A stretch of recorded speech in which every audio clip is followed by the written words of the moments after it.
Hi friends, welcome back to our YouTube channel. Today we have to discuss about interrupt cycle in computer architecture course, computer organization course and computer organization and architecture course. It is one of the most important concept in these courses. Before going to the interrupt cycle, first of all, we have to know about what is program interrupt.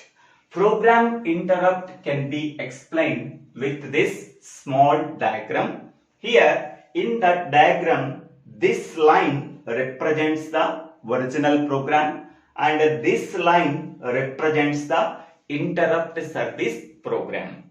When CPU is executing the instructions of the original program, at this point, any request coming from the input or output device, the CPU stops the execution of the currently running instruction in the original program and transfer the control to the interrupt service program. Once all the instructions in the interrupt service program has been executed, the control returns to the original program where it exactly stops. Next, CPU executing the remaining instructions of the original program. So, this is simply called as program interrupt diagram. Whenever an interrupt is occurred, the CPU stops the execution of the currently running instruction and transfers the program control to the another service program. Once all the instructions in the service program has been executed, the control returns to the original program and executing the remaining instructions of the original program.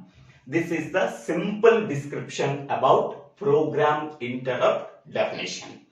Now, this flow chart represents the interrupt cycle. Okay. So here R can be called as interrupt flip-flop.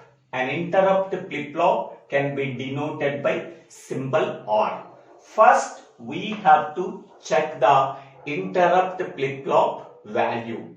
If it is a 0, the computer goes through an instruction cycle. If R value is equal to 1, the computer goes through an interrupt cycle. Okay, whether we are executing the instruction cycle or whether we are executing the interrupt cycle, that can be decided by the interrupt flip-flop R value.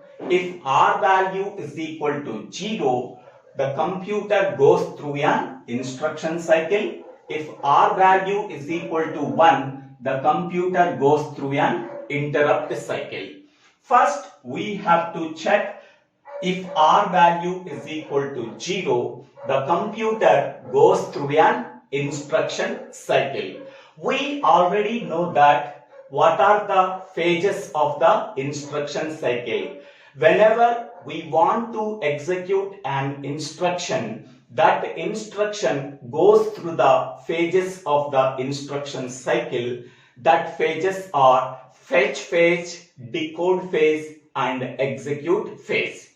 What is fetch phase? Fetch phase is nothing but fetching the instruction from the memory. Once the instruction is fetched from the memory, we have to decode that instruction.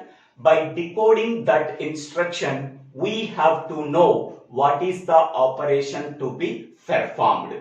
Once fetch and decode phases are completed, next we can go for third phase. Third phase is executing phase. We have to execute that instruction.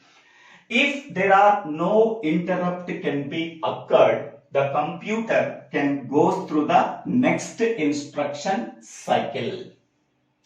When we are executing that instruction, if there is a possibility of getting the interrupt, for that purpose we have to check the interrupt enable flip-flop value.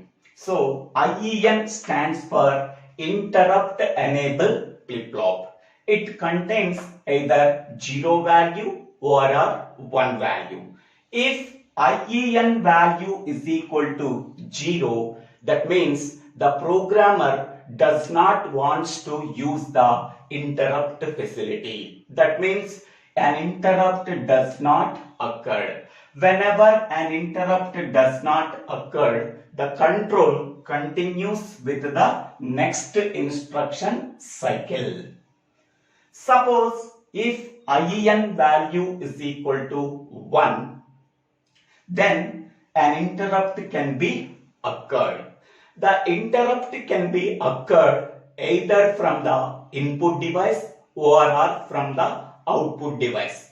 For that purpose, we have to check the two flip-flops. One is input flag and another one is output flag.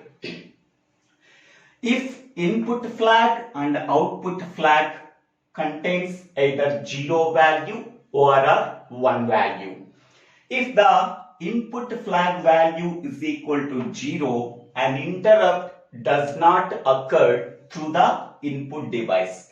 At that time, we have to check the output flag. If the output flag value is equal to 0, an interrupt does not occur through the output device. So, FGI value is equal to 0 and FGO value is equal to 0. Whenever IEN value is equal to 1, an interrupt does not occur through the input device or output device. That means both input and output registers are not ready for transfer of information.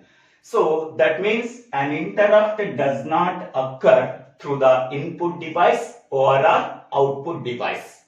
Next, if IEN value is equal to 1 and FGI value is equal to 1, an interrupt can be occurred through the input device. Okay, at that time we have to set the interrupt flip-flop value as 1. Suppose IEN value is equal to 1 and FGO value is equal to 1. So there is a possibility of getting interrupt. Because of that reason, we can set the R value is equal to 1. So here in this place, we have to check the interrupt enable flip-flop value. If it is 1, we have to check both input flag value and output flag value. Either of FGI or FGO value is equal to 1. We have to set the interrupt flip-flop value R is equal to 1. At the end of the execution phase, the computer checks the R value. If it is equal to 1, the computer goes through an interrupt cycle. Okay. So, in this entire diagram, while executing the instruction, there is a possibility of getting the interrupt. The interrupt can be checked by using interrupt enable flip-flop. If the interrupt enable flip-flop value is equal to 0, that means an interrupt does not occur. If its value is 1, we have to check whether the interrupt can be occurred either from the input device or from the output device. Suppose if FGI, that is input flag value, is equal to 0, interrupt does not occur through the input device. At that time, we have to check the output flag, that is FGO. Its value is also equal to 0. Interrupt does not occur through the output device. That means FGI is equal to 0 and FGO is equal to 0. That means interrupt does not occur either from the input device or from the output device. That means both input and output registers are not ready for transferring the information. If IN value is equal to 1, if FGI input flag value is equal to 1, an interrupt can be occurred through the input device. At that time, we have to set the interrupt flip-flop R value is equal to 1. Now, if IN value is equal to 1, if FGI value is equal to 0, that means interrupt does not occur through the input device. So, input interrupt flip-flop cannot be occurred. At that time, we have to check the output flag. So, that is FGO. If FGO value is equal to 1, an interrupt can be occurred through the output device. So that we have to set the R value is equal to 1. At the end of the execution phase, we have to check the R value. If it is its value equal to 1, the computer goes through an interrupt cycle. Okay. Next one. If interrupt flip-flop R value is equal to 1, we can go for the interrupt cycle. Okay. Whenever R value is equal to 1, how to process that interrupt? Okay. Whenever an interrupt is occurred while executing the current instruction in the main program in this place, the program control can be transferred from the currently executing instruction to the another service program by storing the return address. Once all the instructions in the service program has been executed, the control returns to the main program where it exactly stops by knowing the return address. Okay, that return address is stored either in a processor register or a fixed memory location or a memory stack or a zeroth location in the memory. So that means we have to store the return address in 4 locations. First one is fixed location in the memory. Second one is processor register. Third one is zeroth location in the memory. Fourth one is memory stack. In these 4 locations, we have to store the return address. Once the return address is stored, the program control can be transferred from the currently running executing instruction to the another service program.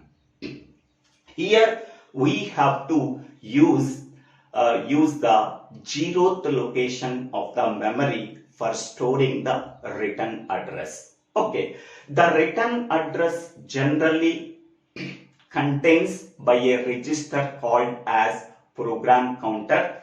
So whatever the content in the program counter, that is stored in memory location 0. So store the return address in memory location 0. That means the content of the program counter is stored in the 0th location of memory. 0th location of memory can be denoted by M of 0. So PC contains the return address. Whatever the return address that is present in the program counter, that is stored in the 0th location of the memory, and set the and the control sets the address 1 into the PC. That means a PC points to the address 1 in the memory. So address 1 represents the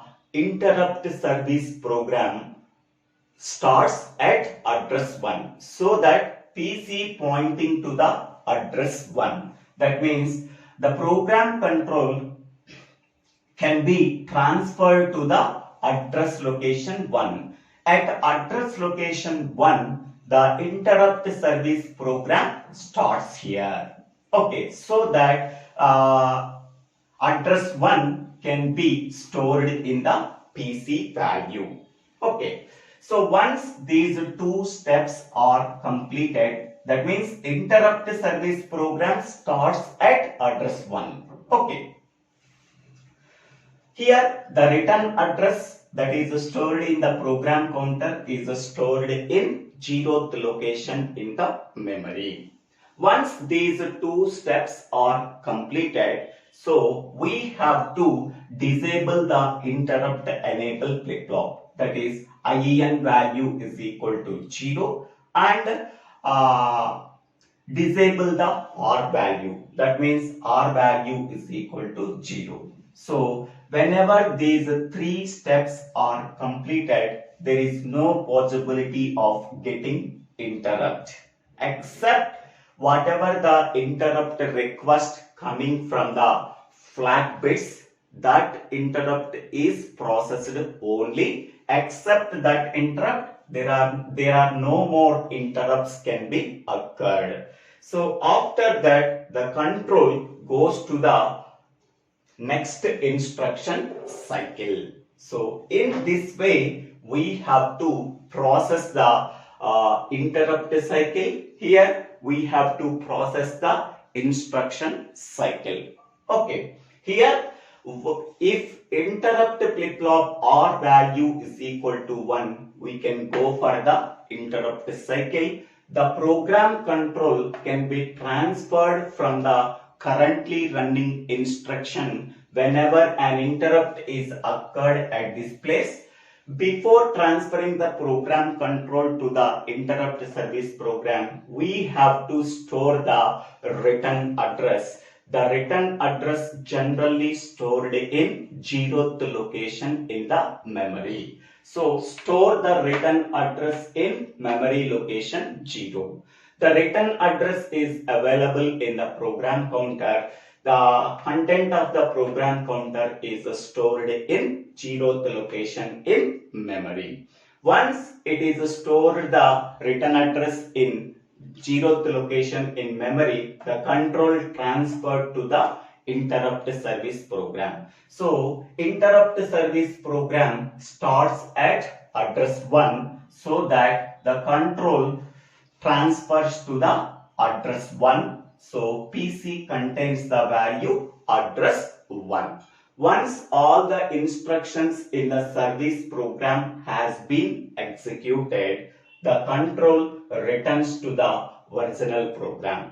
Whenever the control returns to the original program, so interrupt is successfully completed, so that we have to disable the interrupt enable flip-flop. IEN value is equal to 0 and interrupt processing is completed, so that R value can be cleared to 0. Then the control can get the return address from the 0th location in the memory and executing the remaining instructions of the program.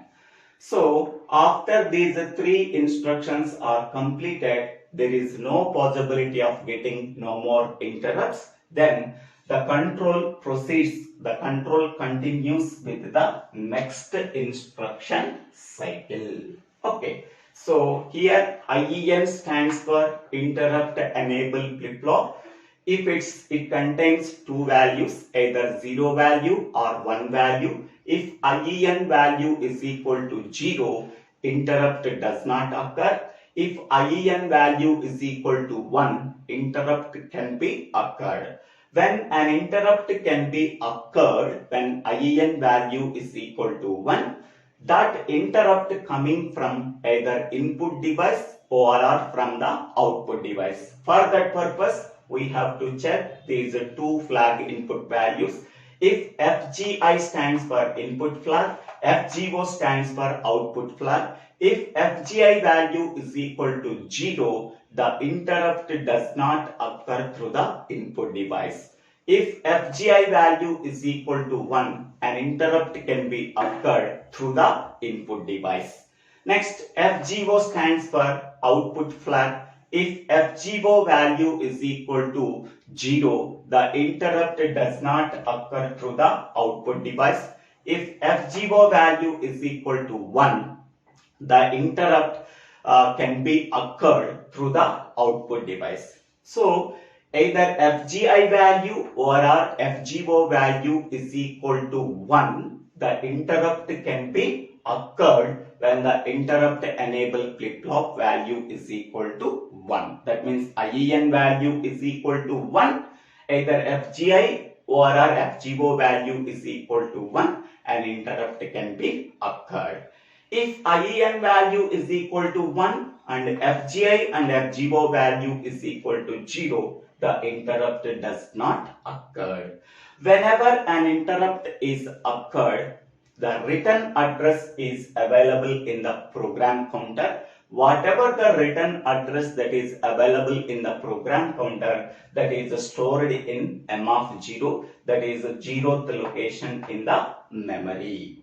Okay, so these are the points that we are discussing in the interrupt cycle.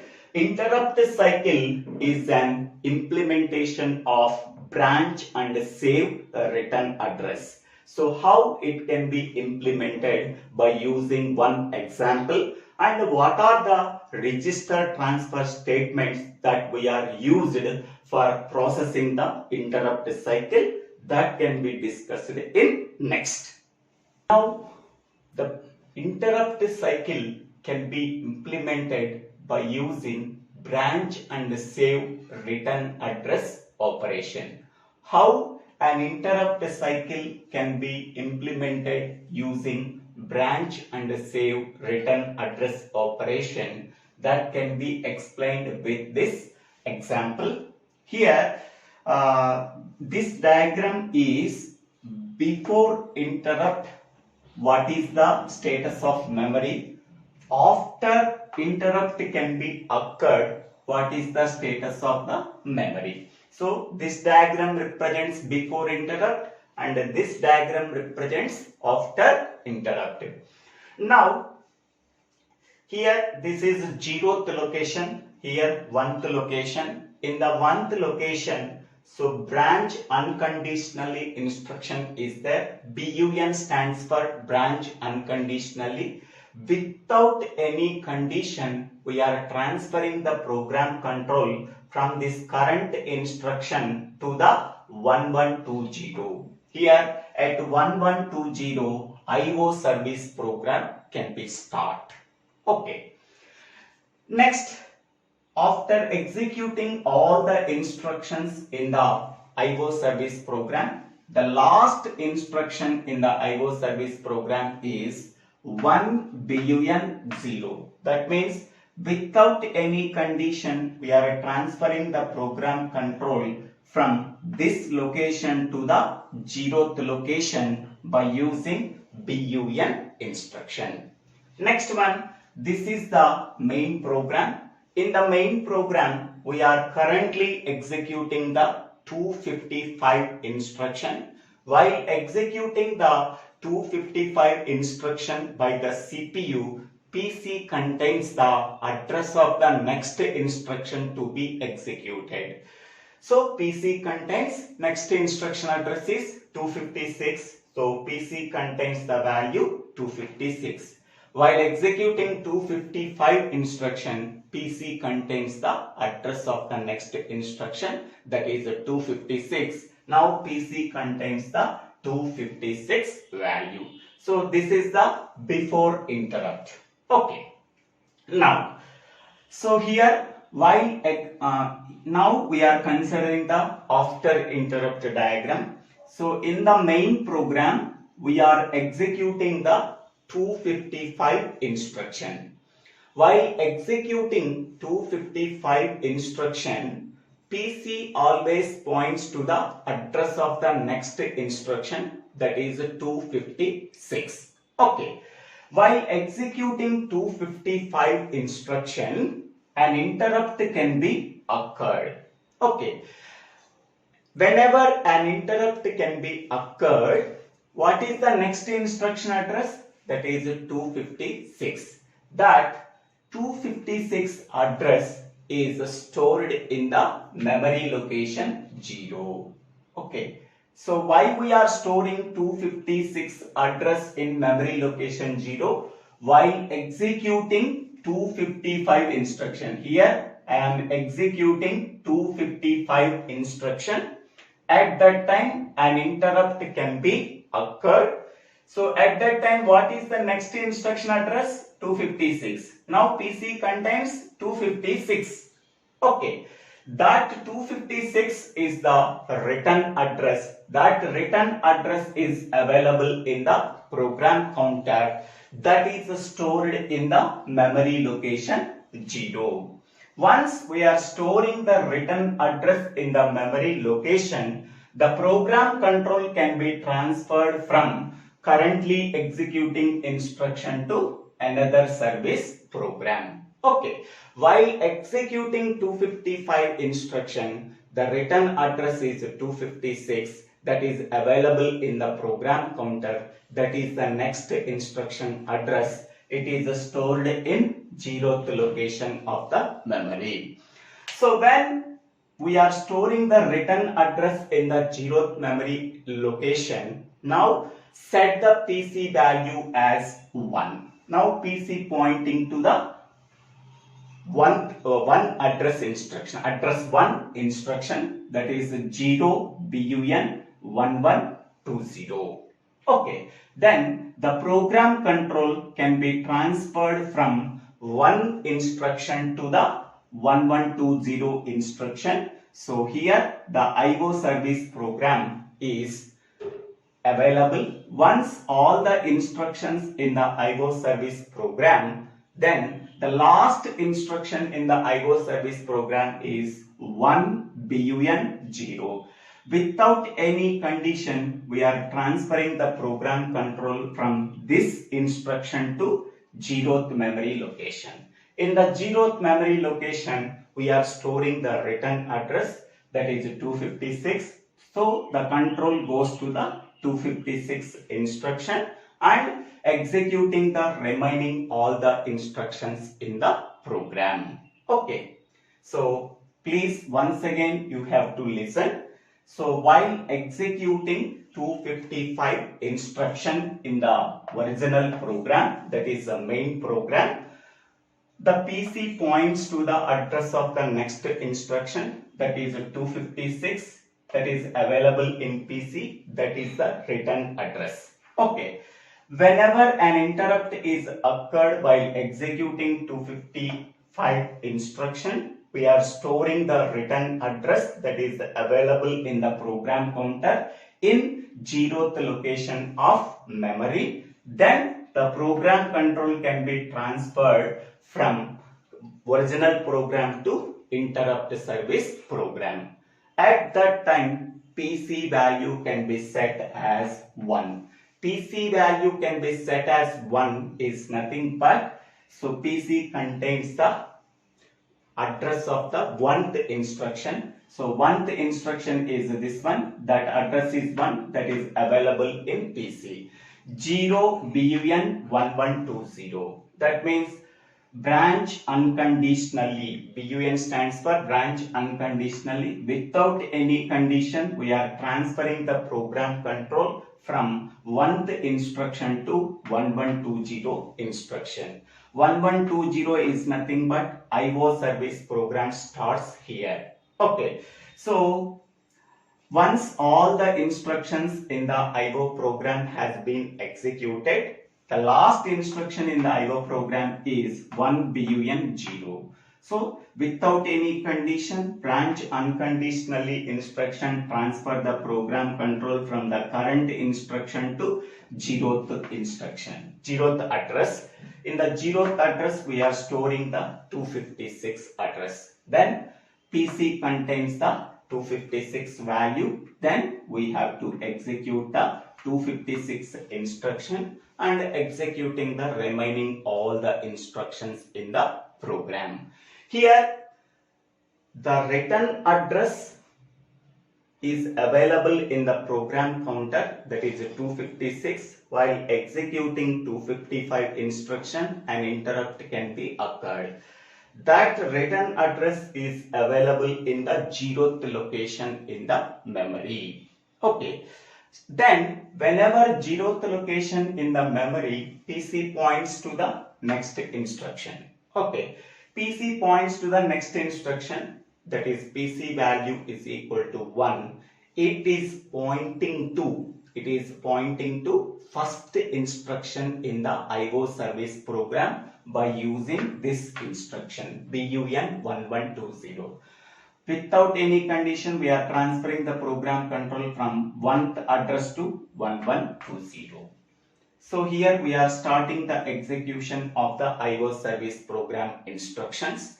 The last instruction in the IO service program is 1 BUN 0. Without any condition, we are transferring the program control from this current instruction to 0th location by using BUN instruction. So here we are getting 256, that is the return address. The control returns to the original program by reading the return address at memory location 0. Then 256 instruction can be executed.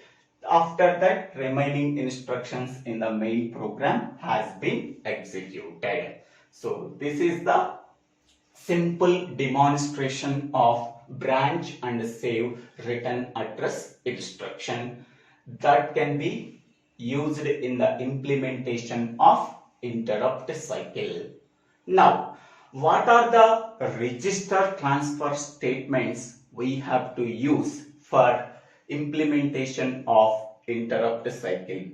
An interrupt cycle can be occurred when R value is equal to 1. That is, interrupt flip-flop R value is equal to 1. Next one, interrupt enable flip-flop IN value is equal to 1. Next one, either FGI or R, here this is logical R, FGO value is equal to 1. Okay, so these three instructions are not executed at T0, T1, T2 timing signals, because at T0 timing signal we have to read the instruction from the memory, that is the fetch phase. So fetch phase occurred at T0 timing signal. Next one, decoding the instruction that can be occurred T1 and T2 timing signals. So fetch and decode phases are occurred at T0, T1, T2 timing signals. T0, T1, T2 timing signals, we have to perform fetch and decode phase. But interrupt can be occurred at which phase? Execution phase. Interrupt can be occurred at which phase? Execution phase.